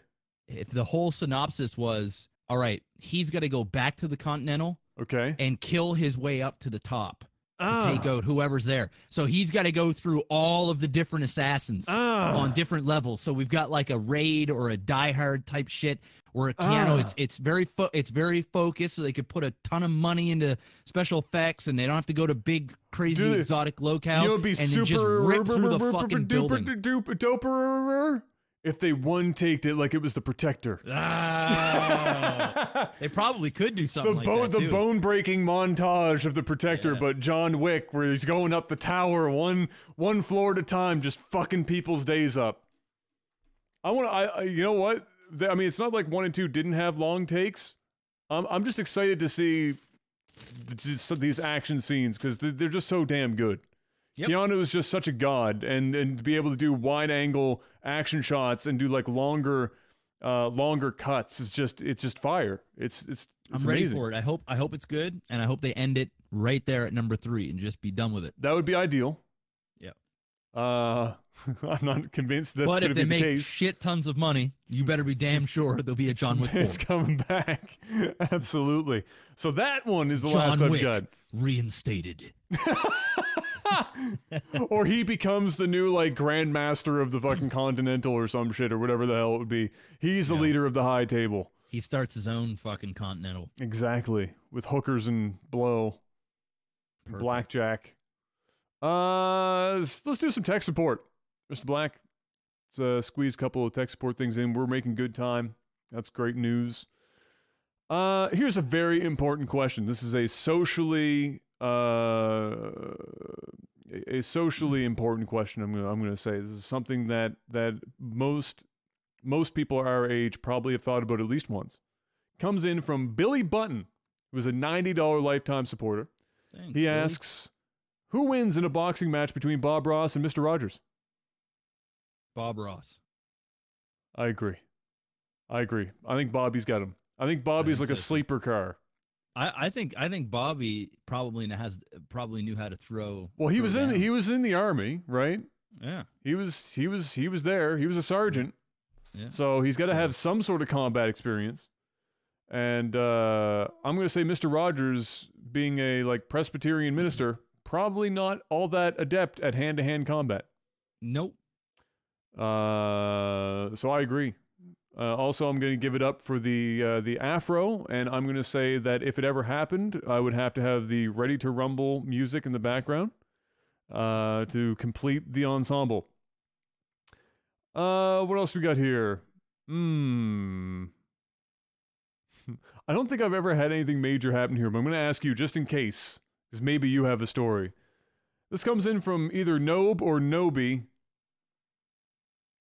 Lifetime supporter, $60. Thank you, sir. Thank you, man. Said, what is the most annoying or disrespectful thing that a guest has ever done in your home, or that you have ever done in someone else's home?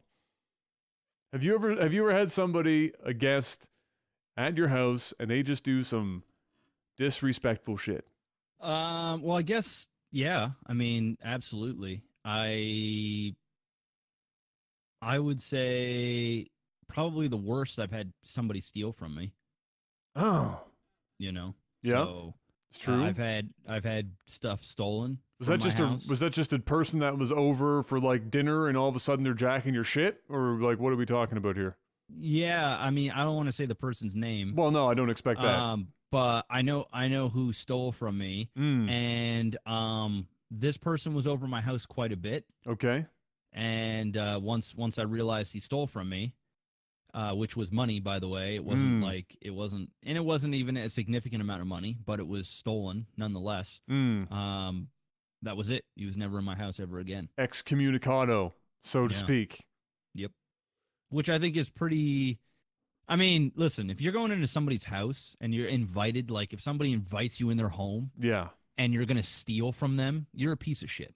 Like you're just a piece of shit. I mean, that's really about it. I mean, I guess like the lighter thing like would be, you know, somebody, jeez, like smoking in my house or something. You know, I had an apartment. And you know, it was a bunch of young guys, and we were all drinking and stuff. But you know, one dude just like lit a joint up in my apartment without like my permission. You know, it would have been one thing if you would have just asked, and I would have still said no. I would have been like, just go out on the back patio and smoke.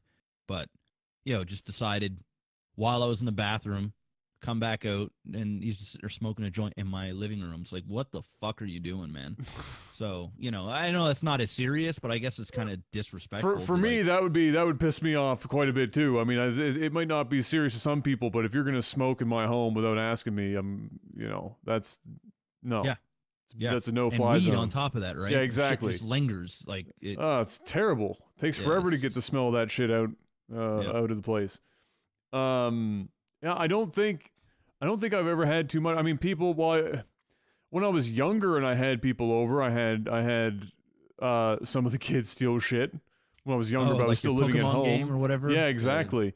But when since I've moved out and stuff, I don't think I've had too many instances, because most of the people that I invite over the house are you know, friends of mine who feel like 15 years or some 20 years.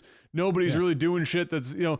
I mean, my pet peeve is when people come over, the guys come over, and they just stand up and take a piss in my bathroom, but they don't fucking clean up proper after themselves. That's probably my pet peeve, because for me, when I'm over somebody else's house, I sit, because I think of in my back of my mind, I don't want, you know, it's one thing for me to be cleaning my own piss off the walls and the toilet and shit.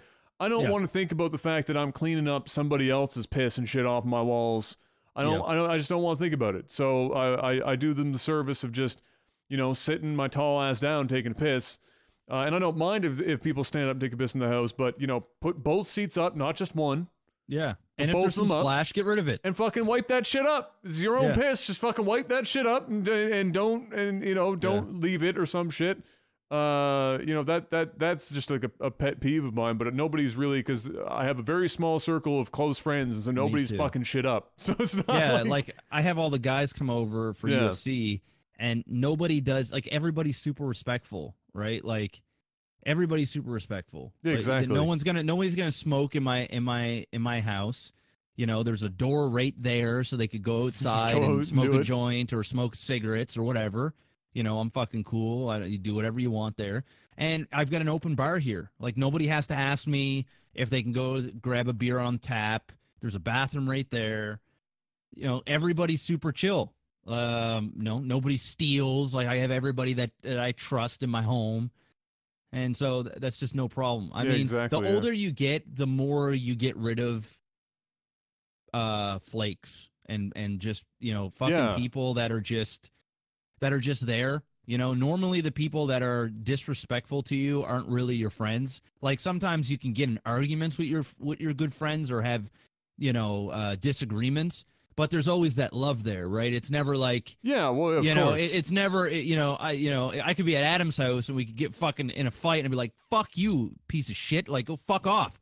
But it'd be like, whatever, we get over it in 15 minutes, or I'd fucking leave mad, and then, you know, the next day everything's cool. It's not like, hey, fuck you, and then smash your window, or like fucking, you know, shit in your bathroom without flushing, or, you know, because, you know, most people. I like how break a window and shit in the bathroom without flushing are on the same playing field. It's like, fuck you. Yeah, here's $700 in your bathroom. $700 worth of damage versus just taking a shit in your toilet and not flushing. Yeah, smell fucked. My wrath, you fuck. So, like, typically, the older you get, and the more mature you get, just the less you have the patience to deal with fuckboys. Like, you're just like, you know what?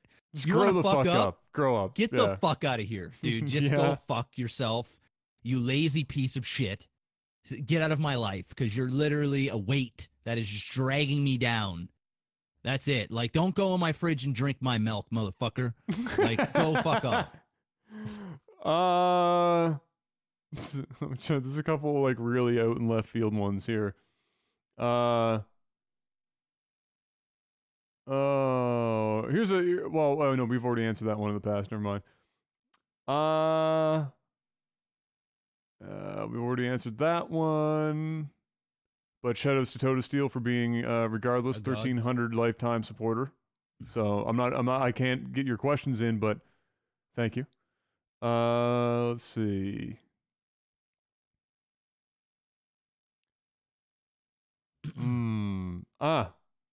Fluffy Raven, $60 lifetime supporter. Growing up, I always dreamed of being good at drawing. I envy some of my friends who are in my mind great artists. And even though I tried many times to get good at it, I just don't have that particular skill. Is there a talent or skill that you don't have but you wish you had? A talent or a skill? Yeah, like is there just something that you wish that you were particularly like really good at that you aren't, either because you've tried and you just can't seem to get a knack for it, or I mean, yeah, I naturally just want to say playing an instrument, but I also haven't really given anything any serious try.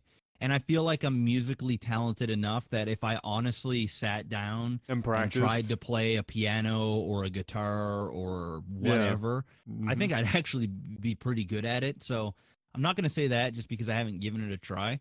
One thing that I would like to be able to do is speak multiple languages. So, you know, I envy people that are bilingual, not just like French and English, but you know, being able to speak Spanish and, you know, French or... Well, we just don't have the exposure here that even if you learned it, it's difficult to be able to use it enough to keep like practice. To keep good at it. Like, well, you could go and take university courses for 2 years to learn a language and be proficient at it, and then just, unless you went to the country and, like, lived there for a period of time or knew people in your general, maybe in your friend circle, you have, like me, like Hun or something, if you learn Korean... Or something like that, or Gabs with Dutch, like to be able to use it, then you just forget. You just fucking forget. So it's difficult to be able to, to keep it. But I agree. I would love to be able to do that too. But it's also just difficult when you're older to find the time to be able to put enough hours into something like that, on top of having someone else to be able to practice that with. To make it happen. If I had to pick something else, I mean, I don't know. I agree with the instrument thing. I mean, I've played instruments, and I already know that if I put the time in, I'm good there. It's just I'm just lazy as fuck. I just don't put the time in to practice the instruments, and I didn't even do it when I played them. So, I wish. Oh. I wish I was. Let's say I wish that. Oh no, I can't say that because cooking I'm also not bad at. Let's go with driving. I'm gonna go with driving. I'm really You're not a good driver. I'm a good driver if I'm going forward. The moment I have to reverse, I don't back into shit or anything necessarily, but I am horribly uncomfortable. Your brain's just my brain doesn't do it. This is not how we should be doing this. Even if I'm in a game and I'm reversing, I'm fucking terrible. I have a third person bird's eye view of the shit and I'm still fucking it up. Like there's something about going in reverse that my brain just does not fucking process. Forward, I'm good. I've gotten myself out of some crazy ass fucking situations, but thankfully I've been driving forward when that's been happening. If my ass had to go backwards, I'm in some shit. Bad time. It's bad, and it doesn't matter if I'm in a small car or a big car. It doesn't really matter the situation. To try and practice for getting used to it, I've gotten in the habit of backing into my driveway instead of driving into it, and I thought if I did that, maybe with the intention of trying to be at the very middle of the driveway and being really precise about where I park the car, I'd get better and more comfortable with it. I've been doing that shit for like almost 2 years. And I'm not any better. I'm not any better. I'm still like crooked as fuck, or I think Adam's half Asian. I think I'm where I am, but I'm not, and just it's not great. I'm not.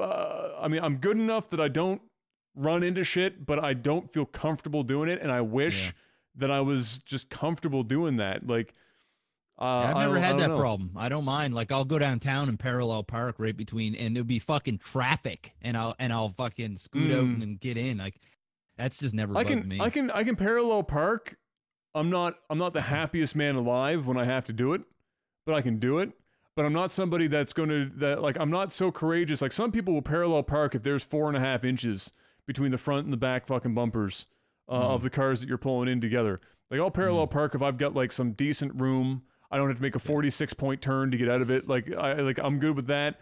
But there are some people, there's some crazy ass motherfucking parkers out there, and and they'll do it on a hill, which is even crazier. You'll see people parallel parking, reversing uphill in between these two cars where there's like no fucking room, and I'm like, just showing off. I'm like, bitch, I can't even get my car to like smoothly reverse up the hill in a straight line, let alone smoothly reverse. Adam's having a hard time getting into his driveway. Exactly. Bitch. What are you doing? Fuck.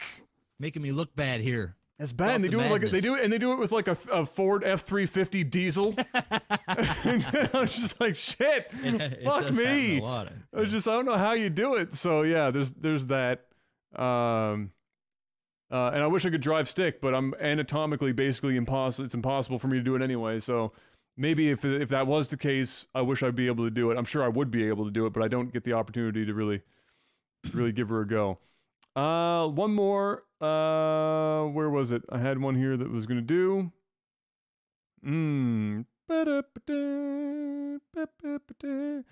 Since here we go. This comes in from Granddad's Belt. It's an interesting name. I'm not sure if he saw the bad end of Granddad's Belt a few times, but sure. I should say $200 lifetime supporter, like a god. Since it's the glorious year of 2018, is there anything that you look forward to happening, or what would you like to get done or accomplish this year? So just 2018, what are you hoping, what's something you're looking forward to, or you're looking forward to accomplishing, or what? Anything in particular? 2018. You know what? I'm looking forward to trying to figure out what I want to do with the rest of my life. Because that has been my demon for the last 3 to 6 months, since September, October. I've been there for about 3 years now, so welcome to the club. It's not a great club. Don't spend as much time there as I have. No, I definitely won't spend as much time there as you. It's not a membership that anyone should have. You should probably, Club Med or some shit would be better. just like a small, 1 year membership. Yes. And then just doesn't auto renew. Get in and out. It's in and out. Yeah. Take that credit card off. So that's it for me. If you want to just get real about it, like I gotta, I'm just, it's not that I'm not happy or whatever. It's just, we've been doing this. I'll speak for me. I've been doing this for a long time, and I've done very well for myself. And I don't have the pressures of having to do it the way I used to, which is scary, because when there is freedom involved, it becomes very easy to become complacent and lazy. Lack of drive becomes a problem. Exactly. Yeah. And I've always been the person that has always had kind of goals. I've always been moving towards something. And for the first time in my life, I don't have any of that. So my biggest thing is just trying to figure out what I want to do. I actually, yesterday, I almost signed up for my real estate course. I was like, I filled everything out and I just hovered over the submit, literally hovered over the submit button. I said, just wait till Monday and really think this through. So I think ultimately I am going to take that course and just get my license, just to have it. Not because I want to go sell houses, but just because I want to have it. I want to have feel productive in some way. And then also when I buy properties for investment purposes, I can get some kickbacks and I can know the ins and outs, like what's coming on the market first, and I can help family and friends and things like that. So I might end up doing that, but yeah, that's pretty much it. And on the other serious note is, I would like for me to be able to be ready for kids. I've been thinking more and more about having kids lately. I don't know if it's just because I'm with my family so much, or because I finally am in a place where don't have something that I'm working towards, where I feel like your mind is being occupied by other things. Well, that now. too, but Yeah. I've always put off having kids because of work or because of goals, personal goals that I've set myself. And it's like, now that I've done all those things, it's like I feel like, you know, I'm 31 years old is probably time. You know, I've been with the same girl for over 10 years. She's my wife. We love each other very much. We're both ready to have kids. We're in a financial situation where it makes sense to finally have kids. You know, we're getting older. I don't want to be 60 years old and have a, you know, 15-year-old running around the house. So, you know, that's unfortunately a real, like, a harsh reality right these days, because it takes people so much longer to get financially stable to have kids. Yeah. That you know, and that's it for me. Like I'm not saying this and like, oh yeah, Jeff's trying to have kids right now. That's not it. Wife's still on birth control and it's all there. But I think mentally, I would love for me to give up whatever I'm fucking holding on to. Yeah. Where I'm just going, you know what? You're fucking ready. You know, as I am ready. It's just that I'm scared. Like I don't know what I'm scared about, but you know, it's there. So I think those are two big things for me. Trying to figure out what I want to do with the hopefully remainder of, you know, 60 years I have plus on this. Well, we'll say 50 years plus that I have on this earth. Gonna go real hard in the last decade, you know, or at least like, you know, the next 25 years of my working life. Your working life, yeah. What am I? What I'm gonna do with myself, or at least path something out. Yeah, because I know there's a ton of people that watch my stream all the time, and they're like, hey, you know, I'm 25 or I'm 30 years old, and I don't really have anything. Like, I haven't started my life yet. You know, I've made a lot of mistakes, or I've procrastinated, or I've been lazy, and now I'm mature enough to figure out, like, I want to do something. So I'm kind of like in that headspace, but just past where that, it's like I'm almost back to where I was when I was 22. But the circumstances are different. Well, I mean, I have those same feelings. But to be fair, like, and I talked about this in like that rant about housing prices and how it affects everything, right? That actually plays in here, where people's careers and lives don't really kick off until much later than they used to,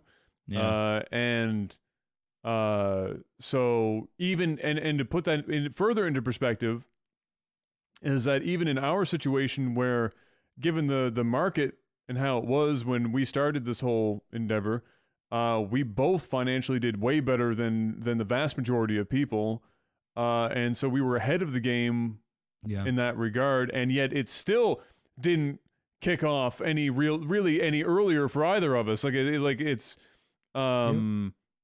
that's just reality. It takes longer now. The average, I saw a statistic, the average age of parents starting families now in North America is somewhere around 35 years old. Woo! That's the median age. Wow. And that's because of a number of reasons, financially, probably most of those and people otherwise are more mature and responsible than not saying that if you're 22 and you're popping out kids, but typically those are like mistakes, you know. Most people, or that are ambitious, you know, most people that are like really career focused, or want to have that foundation, you know, they want to have the house, they want to have this foundation. I'm only speaking for myself, right? I just would never have kids if I didn't have a place that I could raise them in. I just wouldn't. You know, some people, they're like, I don't want a house. Be like, hey man, that's your life and that's cool. But I think most people, because it's so much harder to earn good money or to get a career started or to get your life going, that people are having kids later because it's tougher out there now. Yeah. It's just the times have changed. Even from fucking 15 years ago. And for me too, it's a matter of, and even when I'm ready to have the house and everything, a challenge for me is going to be the work-life balance of, you know, can I be home enough and present enough in a child's life to make it worth, you know, having a kid right now? Like, that will be one of the questions that go through my mind. That's not to say I'm never going to have kids, because I want to have kids. But that will be a forefront thing, because people are working like some fucking crazy hours these days. And unlike many places in Europe, we don't have the greatest maternity and paternity leave system over here. We're still living in 1943 in regards to those systems, and so it's fucking challenging. Like our buddy Crimp is the name I'll use, I guess, for the purposes of this. Has number 3 on the way, just announced. And God damn, yeah, man. dude, 3, 1 year after the other. Bingo, bango, bongo. Crazy motherfuckers, man. What 3. the sweet mother. And only just and thankfully, I'm so happy he got that crazy raise, that crazy promotion into the position that he's in. Like the stars and moons fucking align like a son of a bitch. Oh, because they if just he was still on the old funds, rip. Rip. So, and they just signed off on their first house, just also in like the last awesome, like dude. 2 weeks, so like or in the last few days. So like, but it, I couldn't even imagine, because he works a lot to make that, like, the position that he got, as good as it is that he got it, and he desperately needed that to happen for having 3 kids. Holy shit. You're talking about a dude who's going to be working between 50 and 70 hours a week. Yep. It's our hours, but not at home. No, exactly. It's in a retail environment, so you're there on weekends. You don't always have your weekends to yourself, and that's a difficult, for me personally, that would be a difficult decision for me, because my dad worked and my mom stayed home, but dad had a 9 to 5, I guess you'd call it, whatever. Monday to Friday, and he'd be home. Job. Yeah, exactly, government job. Yeah. So he was home enough at that case, but that's not a particularly common job anymore. 9 to 5, Monday to Friday, weekends off, whatever, vacation time. That's not as common anymore. So that would be difficult for me. Fortunately, our plan is, if we do have kids and Kayla gets pregnant, it's okay. After 4 months, you're gonna go on mat leave. Just straight up. I don't want you, because the work that she does is absolutely, increased risk of early labor. Yeah. Not only is it stressful, but she's picking people up and turning people. So it'd be like 4 months tops. You're going on mat leave. Suck the mat leave life out for as long as you can, which I think is like up to a year. Yep. And then after the year, quit your job. Yep. You're staying at home. Yep. That's it. You're lucky to be in the financial position to be able to do that, right? Because that's even more rare, is to be able to have a single income cover a family. That's like almost impossible now. Unless she is like, after like 3-4 years, she's like, I need to get the fuck out of this house. Then by all means, go work. All right, fine. But quit. You're done. This work you're doing is too much. You can't do this till you're 60. You're done. Yeah, Bye-bye. well, exactly. You wear yourself out. I mean, so for me in 2018, I'm already doing part of the biggest one, and that's moving the fuck out of this place. Yep. Which is going to be great. Downsizing, which is also great. I felt like I've owned too much shit for a really long time, and this is like forcing me to have to actually shed a lot of excess stuff that I've accrued over time. Because when you live in a space, when you have the space, you tend to just habitually fill it with stuff. So but just junk, just shit you just don't need. So I remember buying this like 3 years ago. I never used. Absolutely, and I was like, fuck me, what am I doing here, right? And I was just, but I was so happy that the buddy of mine had that. Well, I'm not happy because it meant not happy the relationship stopped. He had to have his relationship stop for this to happen. But on the other side of things, it opened up this opportunity. You're the rebound. And we're the rebound, and it is all that rebound's going right into my pocket.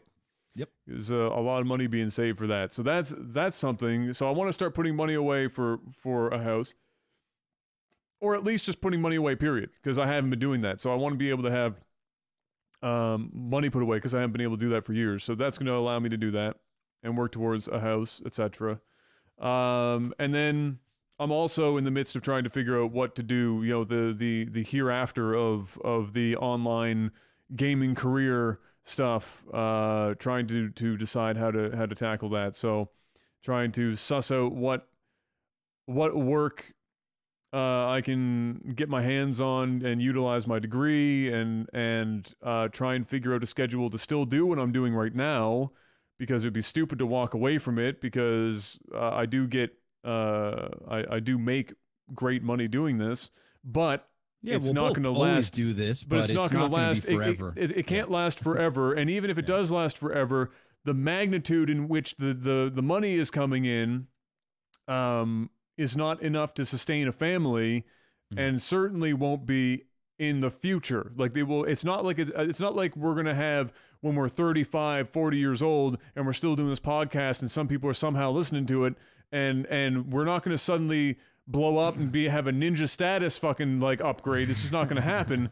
It's likely to, in a perfect world, it goes Patreon nowhere. Will be at $1,000. It just fucking just stagnates, straight line. But you know it's going to go down a bit, and that's fine. And you have to, I have to realize that. So I have to start now while I still can, apply my degree appropriately. So that's also something in the next 365 days to tackle, to sort that out, and get that under wraps. What a difference our conversations are from now and where they were 7 years ago. Well, 7 years is a long time, especially when you're in your 20s. It's a long time for sure, but it's just crazy. It sucks. Like it's good. I can tell you right now that I with a passion of 1,000 burning suns, do not want to work for somebody. I just don't. I want to work for me. Yeah. That's it. I don't want to work for somebody else. I mean, it's really uncommon to find a boss that you don't want to strangle. It's just and magnified by 1,000 times for me. I have a real problem with working for people that I think I can do their job or do it better, and whether I'm right or wrong, that's a personality thing. Something I have to deal with, but it's hard for me to do that shit.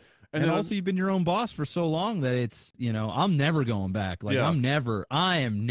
It's working for somebody else. What's really challenging for me is the vacation time. Not that I've taken a lot of vacation time in the last 7 years. In fact, I've taken almost zero vacation time. I think I had a couple of years where I had like a week stretch where I'd go down to my grandmother's for like 7 days with Dad to help him do some work on the house or some shit. And then that would be it. And then I'd be right back into it. And I have a day here and a day there. And Christmas, obviously, was a time both you and I would take like 2 weeks through the Christmas season. But that's about it. It was just, there wasn't really anything. And so it's not necessarily that getting downgraded to what 2 or 3 weeks of paid vacation in a year. It's the process of having to schedule that shit ahead of time. It's the freedom. Fighting with other people. So, because right now, as it stands, when like this Saturday, Mom got invited to a wedding, and in order for that to happen, I need to go and nanny sit, and I can do that because I'm my own boss, and I can make that shit happen. I just say yes. I don't even have to think about it. I just say yes, absolutely yes. I'll be there. I can do that. I will be there. And she could have told me that the same fucking day, and I could just go ahead and be there for the family and do what needs to be done. The moment I step into somebody else's office, I need to know that shit like 2 weeks to a month in advance, and I still am not guaranteed that I'm going to get the time that I want to have off, which is that's just shit. It sucks. It's just shit, right? It's garbage. It's horrible. So, but the challenge is, so the challenge will be, if I go back to the workforce and work for somebody else, is the balance of benefits that they're providing versus the salary and the hours that I'm going to have to work to be able to also do this on the side, because supplementing pretty much any job with what I'm doing now is going to be better than me dropping this cold turkey, only doing the podcast, and then we're going to working somewhere. I'll probably lose out on a fucking huge chunk of money, especially here in Nova Scotia, because the pay here is hot garbage. So, I thought about, for example, the real estate thing, but that's tough. And well, what's nice about that, and what's intriguing for me, is I can do it whenever I want. Still, it's like, if I have a client, like say, I want to take some. Obviously, I'm gonna have to put them first because I'm making that commitment. Yeah. But I can also know when I do want to have those moments of being busy and when not to be busy, which is nice. It's just good to have that because you are technically working for a realtor company, but you're still, it's like contract work. You're not, if you don't want to show up, you're just not going to get paid, right? Yeah, of course. So that's what's intriguing about it for me. It's like, hey, I can still stream, do YouTube as much as I want, or as little as I want, and then I can also sell a house or two, because obviously we need our own HGTV show. Oh, where we flip the more houses. It's just, that's, we'll write you into the family by name, and it'll just, obviously remember we talked about that like 5 years ago? We did. We're like, we should just like, we record it and we'll flip houses and fucking like put it up on YouTube. You want to know? I would fucking still do that, man. I know you would. I would, dude, if you were like, yo, Jeff, I've been at Joel's now for a little while, and I've saved some money.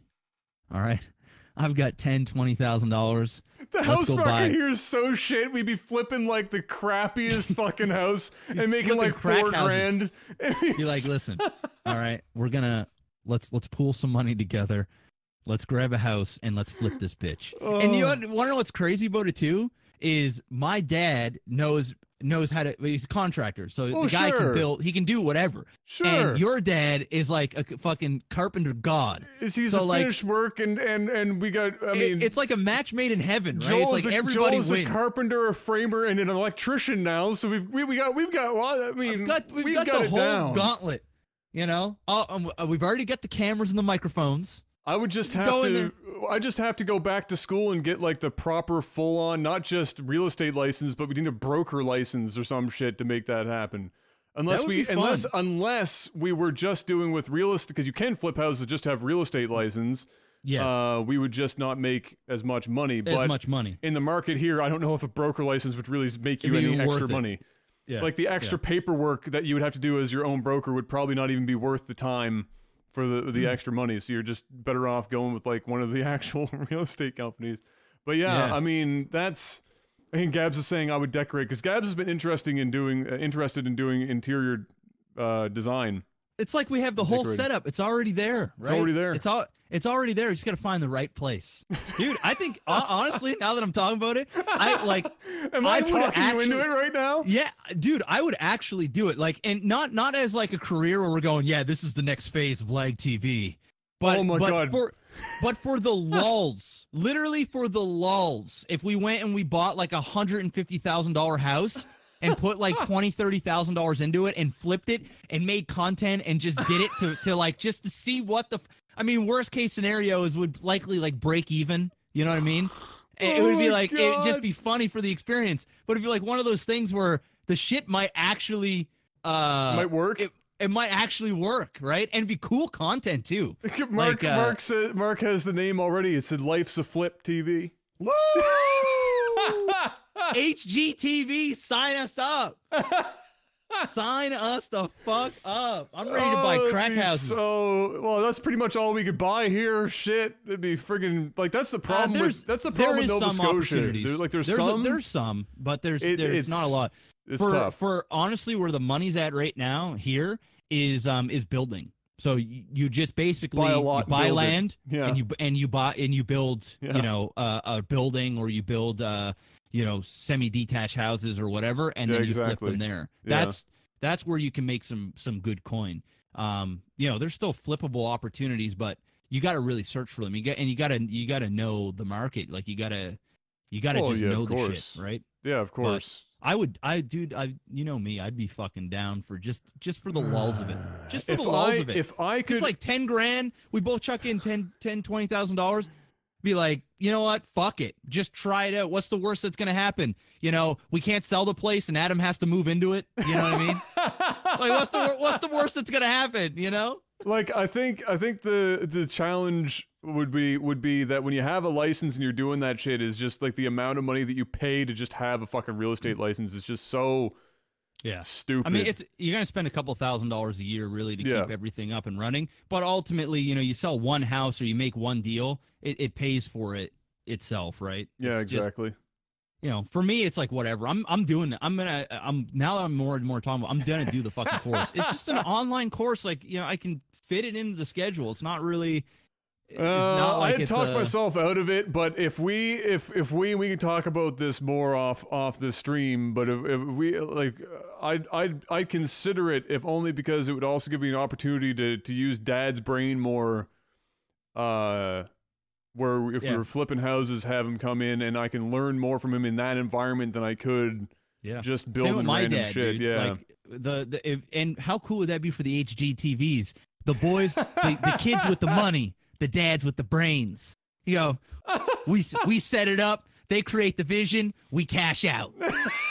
We get all the rewards. Flip TV. Yeah, we cut it. We break them off a percentage of the profits. Dude, oh my god, that's the show right there.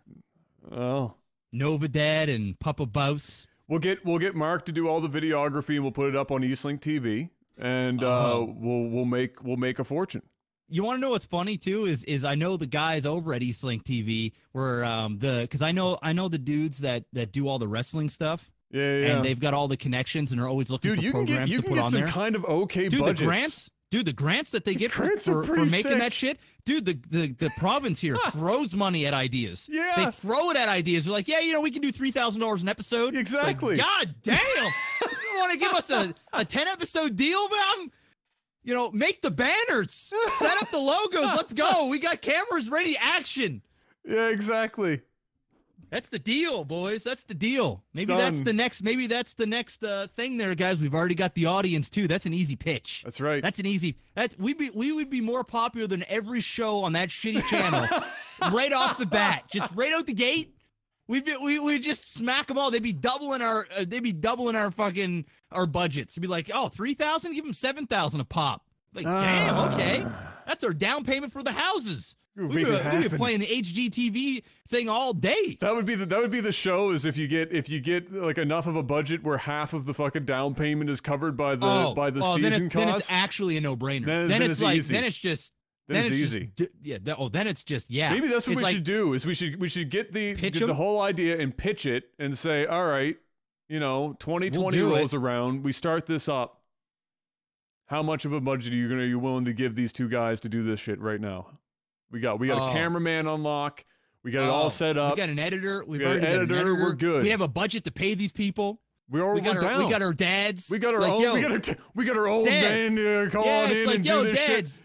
Yo, we've got $3,000 an episode for the budget. Yo, pops, we'll each give you $300 an episode. All right, that'll make you happy. Come in and do your thing. Mark worked there for 8 years. Are you serious? Dude, Mark's been in the TV shit for he's been in the game, bro. He's our gateway. He's working the government now. He was smart about it. Now he's working the government. Yeah.